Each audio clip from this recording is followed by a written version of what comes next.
Halo semuanya, perkenalkan nama saya Lestari Borisinaga dengan NIM 22311111006. Saya dari kelas BBC Regular A Stambuk 2023. Yang pertama-tama yang saya hormati Ibu Yuliana Sari SPD MPD selaku dari dosen pengampu mata kuliah Semantik. Nah, di dalam pembuatan video ini, di sini saya akan memaparkan materi mengenai tentang aspek-aspek di dalam semantik. Nah, perlu kita ketahui bahwa secara etimologis, istilah semantik dalam bahasa Inggris berasal dari bahasa Yunani, yaitu sema atau kata benda, yang mana arti itu adalah tanda ataupun lambang, atau dari tipe verba disebut dengan semaino, yang artinya menandai ataupun melambangkan. Nah, adapun pakar bahasa menggunakan istilah ini untuk menyebut bidang ilmu bahasa yang menyelidiki tentang makna. Dalam hal ini, tanda ataupun lambang yang dimaksud adalah ada tanda-tanda dalam linguistik. Nah, di dalam secara terminologis, semantik merupakan cabang ilmu linguistik untuk penelitian tentang arti ataupun tanda makna. Nah, diartikan juga sebagai cabang linguistik di mana studi berpusat pada teori makna. Secara bahasa dalam Kamus Besar Bahasa Indonesia, makna itu disebut dengan arti, maksud penulis, ataupun cara pembicara. Nah, pengertian dalam satu bentuk kebiasaan dalam tim dosen 2005 halaman 7. Baiklah teman-teman, di dalam semantik terbagi beberapa jadi Nah, di dalam semantik terbagi beberapa aspek-aspek yang perlu kita ketahui. Yang pertama ada tanda dan lambang. Baiklah teman-teman, sebelum kita bicara lebih jauh soal makna dalam bahasa, kita perlu memahami dulu apa itu tanda dan lambang. Jadi, tanda bisa kita pahami sebagai sesuatu yang mewakili hal lain. Tanda itu bisa berupa suara, gambar, gerakan, atau kata-kata, dan tugas kita sebagai manusia ini adalah menafsirkan kata tersebut ataupun tanda tersebut. Sementara itu, lambang ini adalah jenis tanda yang sifatnya khusus karena hanya bisa dipahami kalau kita sudah sepakat tentang maknanya. Nah, lambang ini yang paling sering kita ketemu dalam bahasa karena kata-kata yang kita gunakan itu sebenarnya adalah lambang bunyi yang punya arti tertentu.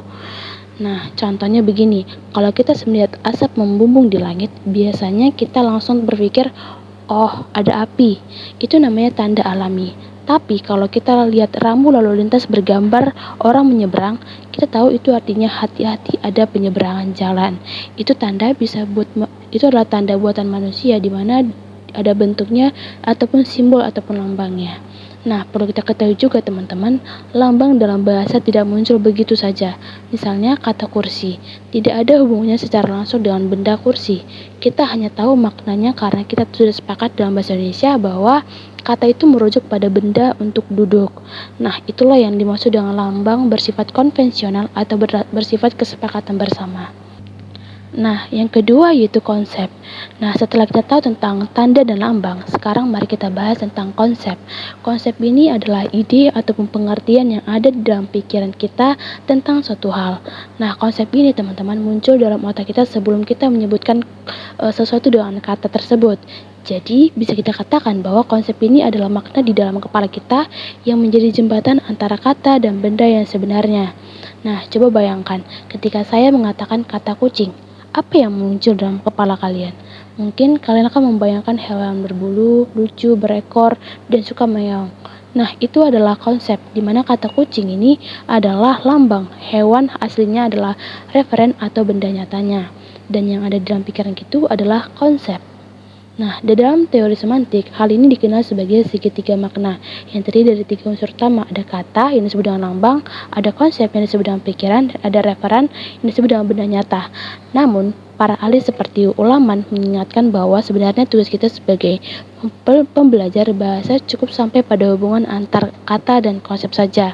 Karena benda nyatanya bisa dibahas dalam ilmu lain, seperti biologi ataupun sains. Baiklah, sekarang kita masuk ke dalam bagian ketiga yaitu penamaan. Nah, penamaan ini adalah proses manusia ketika memberi nama pada sesuatu. Jadi, semua kata yang bisa kita gunakan sehari-hari sebenarnya adalah hasil dari proses penamaan. Nah, kata-kata itu tidak muncul secara kebetulan, tapi ada sejarah ataupun alasan tertentu kenapa suatu benda atau peristiwa dinamai seperti itu. Di dalam semantik, penamaan menjadi hal yang sangat penting karena dari sinilah kita bisa melihat hubungan antara makna, bunyi, dan latar belakang budaya suatu masyarakat. Nah, ada banyak cara kita untuk memberi nama, dan di sini akan kita bahas 8 jenis penamaan, dimulai dari yang pertama itu peniruan bunyi. Nah, teman-teman, penamaan ini didasarkan pada bunyi ataupun suatu suara yang ditiru dari alam, makhluk hidup ataupun benda. Nah, biasanya nama itu terbentuk karena kita langsung meniru suara yang kita dengar. Contohnya, cicak. Nah, kata cicak ini berasal dari suara cicak, cicak, cak, cak, cak gitu.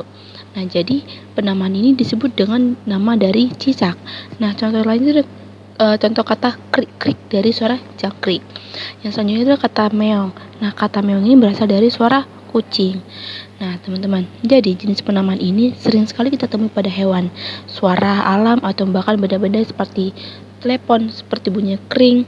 Nah, ini salah satu dari bentuk paling awal dari penamaan dalam bahasa manusia.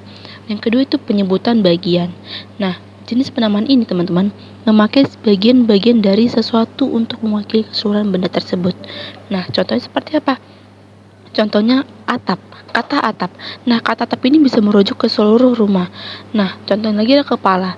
Nah, kata kepala ini bisa merujuk ke seluruh secara keseluruhan seperti dalam jumlah kepala keluarga. Nah, teman-teman, perlu kita ketahui juga bahwa penyebutan bagian ini sering muncul dalam ungkapan sehari-hari dalam sastra. Nah, ini menunjukkan bagaimana pikiran manusia menyederhanakan sesuatu dengan mengambil bagian yang paling menonjol. Next itu yang ketiga, penyebutan berdasarkan sifat khas. Nah, penamaan jenis ini berdasarkan pada sifat mencolok, ciri fisik, ataupun perilaku tertentu dari seseorang ataupun sesuatunya. Contohnya apa? Contohnya si kurus, si cepat, ataupun si kaku. Contoh lainnya itu adalah ular piton. Nah, mengapa? Karena sifatnya yang mematuk dan membelit. Nah, hal ini termasuk bentuk penamaan yang sangat manusiawi. Kita cenderung memberi nama berdasarkan kesan yang paling kuat dari sesuatu hal. Selanjutnya itu yang keempat, berdasarkan penemu atau pembuat. Nah, benda ataupun konsep diberi nama berdasarkan orang yang menemukannya, menciptakannya, atau sangat terkenal dengan berkaitan dengannya. Contohnya seperti apa? Contohnya itu kata Volt. Nah, kata Volt ini berasal dari nama Alessandro Volta. Contohnya lain itu kata Braille. Nah, kata Braille ini berasal dari Louis Braille. Nah, jenis ini, teman-teman, menunjukkan penghargaan terhadap penemu. Nama mereka melekat kuat pada apa yang mereka ciptakan. Nah, yang kelima itu penamaan berdasarkan tempat asal. Nah, penamaan berdasarkan tempat asal yaitu daerah ataupun lokasi tempat benda atau konsep itu berasal. Nah, contohnya itu bagaimana? Contohnya kopi Arabica, di mana kopi Arabica ini berasal dari bahasa ataupun daerah Arab. Yang kedua yaitu batik Solo, rendang Padang ataupun ulos Batak, di mana batik Solo berasal dari Solo, rendang Padang berasal dari Padang, dan kain ulos Batak berasal dari Batak. Nah, teman-teman, penamaan seperti ini memperkuat identitas daerah dan kadang juga jadi strategi brandingnya. Yang keenam yaitu berdasarkan bahan dasar, di mana nama diberikan berdasarkan bahan utama pembuatannya. Contohnya gelas plastik, sendok perak ataupun piring kaca. Nah, ini sangat umum ditemukan di kehidupan sehari-hari. Kita menyebut benda berdasarkan material agar lebih spesifik. Dan yang ketujuh yaitu berdasarkan keserupaan, di mana penamaan karena suatu benda ataupun hal yang menyerupai bentuk itu adalah perilaku ataupun ciri dari hal-hal yang lain. Contohnya bagaimana?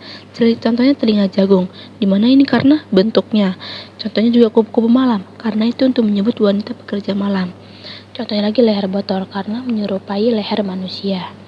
Nah, teman-teman, jenis penamaan ini sering muncul dalam metafora, mana sastra ataupun bahkan iklan. Next yaitu pemendekan ataupun singkatan. Nah, penamaan ini dilakukan dengan cara memendekkan kata ataupun frasa menjadi lebih singkat, padat, dan mudah diingat. Nah, contohnya itu seperti HP. Nah, singkatan dari HP ini adalah handphone. Yang kedua adalah kata kopri. Nah, arti singkatan dari Kopri ini adalah Kopros Pegawai Republik Indonesia. Ataupun contohnya lagi yang tidak jauh dari lingkungan kita adalah kata Unimed.